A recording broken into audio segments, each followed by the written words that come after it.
Hi everyone, welcome to Literosophy. My name is Ravish and I teach philosophy and literature. So in this video we will study Horace Art Poetica, ठीक है? Ars Poetica, which means the art of poetry, ठीक है? अब देखिए, अच्छा before I begin, if you want to follow me you can follow me on Instagram. मैं इस पे अक्सर पोइट्री या फिर बुक्स की रिव्यूज़ वगैरह पोस्ट करता रहता हूँ, ठीक है? आप मुझे फेसबुक पे भी ज्वाइन कर सकते हैं. अच्छा please subscribe to my channel, because अगर आप सब्सक्राइब नहीं करेंगे तो मुझे मोटिवेशन नहीं मिलेगा अच्छी अच्छी वीडियो बनाने के लिए, ठीक है? क्योंकि इसमें काफ़ी वर्क लगता है. चलिए आज की वीडियो स्टार्ट करते हैं. हॉरेस जो थे ना वो ग्रेको रोमन लिटरेचर में आते हैं, ठीक है? He was a Greco Roman author, ठीक है? ये ऑगस्टन रोम की समय की बात है. अब देखिए, Horace was born in 65 BC. अब वो इटली में पैदा हुए थे, साउदर्न इटली, ठीक है? देखिए, हॉरेस की जो लिटरेरी वर्क्स हैं वो सटायर्स हैं, ओड्स हैं और एपिस्टल्स हैं, ठीक है? अब वो कहते हैं कि सबसे फेमस जो वर्क है उनका वो आर्स पोइटिका ही है, ठीक है? द आर्स ऑफ पोइट्री है जो आज हम पढ़ेंगे, ठीक है? जो कि हमारे लिए काफ़ी इंपॉर्टेंट है, ठीक है? अब देखिए, आर्स पोइटिका जो है उनका सबसे लॉन्गेस्ट पोएम है, ठीक है? और ये जो है ना प्रिस्क्रिप्टिव क्रिटिसिज्म करते हैं, prescriptive criticism same as Aristotle या फिर प्लेटो की तरह करते हैं, ठीक है? अब देखिए प्लेटो जो थे, प्लेटो ने क्या किया था, एथिकल ट्रेनिंग और मैनेजमेंट ऑफ इमोशंस को दिखाया था अपने वर्क्स में, है ना? लेकिन ये क्या करते हैं, ये कहते हैं कि ये प्रमोट करते हैं एलिक्वेंस टू प्लेक्टिंग गॉड्स. अब ये कहते हैं कि इनके वर्क्स में गॉड भी आता है, ठीक है? इनके वर्क्स में आइडियाज़ भी आते हैं, ठीक है? लेकिन जो एरिस्टोटल या प्लेटो थे उनके वर्क्स में सिर्फ मैनेजमेंट ऑफ इमोशंस था, ठीक है? कि इमोशंस को कैसे मैनेज किया जाता है, ठीक है? अब लेकिन इनका कहना है कि कैसे हम हाइस पे पहुंचते हैं, ठीक है? कैसे हम गॉड को इंक्लूड करके एक्सप्लेनेशन देते हैं.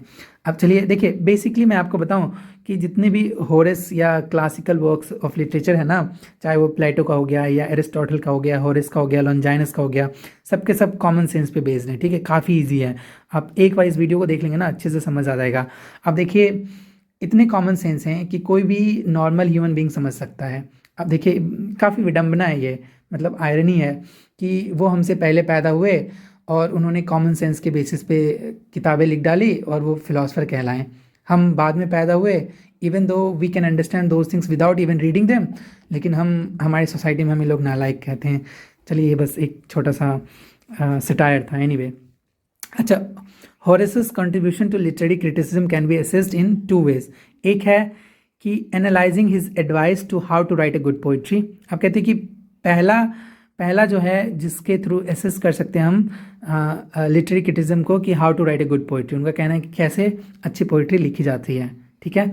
और दूसरा उनका कहना है कि जो इकॉनमी है, मनी जो इकॉनमी है, कैसे पोइट्री को इफेक्ट करता है, ठीक है? अब देखिए, for Horace first and foremost the aspiring writer must aim at uniformity.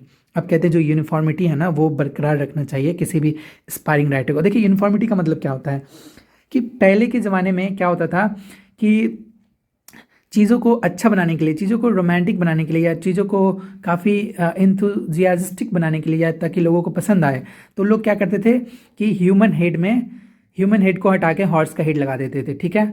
या फिर अच्छी सुंदर दिखने वाली लड़की के हेड को हटा के उस पर क्या करते थे, फिश का हेड लगा देते थे. तो ये कहते हैं कि ऐसा करना गलत है, ठीक है? ऐसा नहीं करना चाहिए. यूनिफॉर्मिटी को बरकरार रखना चाहिए. If suppose there is a human being, तो उसी का ह्यूमन फेस होना चाहिए, उसी का एक्सप्लेनेशन हो, उसी के हेड का एक्सप्लेनेशन, हैंड का मूवमेंट का, जेस्चर का, सारे के सारे एक्सप्लेनेशन एक पर्टिकुलर और करेक्ट वे से होना चाहिए, ठीक है? अब वो कहते हैं सिंप्लिसिटी बरकरार रखना चाहिए, इमिटेशन ऑफ नेचर होना चाहिए उसमें, और मेंटेन डेकोरम. अब देखिए, डेकोरम क्या है? जो डेकोरम है, डेकोरम क्या कहता है ना कि जितने भी जैसे वो कहते हैं ना कि राइट मीटर यूज़ करना चाहिए, ठीक है? जैसे कि आयम्स जो होते हैं ना वो बेस सूट होता है ड्रामा के लिए, ठीक है? और इवन डायलॉग के लिए, ठीक है? तो ये डेकोरम मेंटेन करना चाहिए, यूनिफॉर्मिटी मेंटेन करना चाहिए, ये सारी चीज़ें मेंटेन करना चाहिए एक अच्छे पोइट होने के लिए, ठीक है?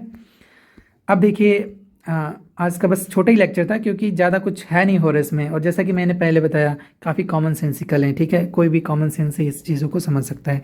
लेकिन ठीक है, आपको याद रखना है कि ये 2 चीज़ हैं इनके अंदर, ठीक है?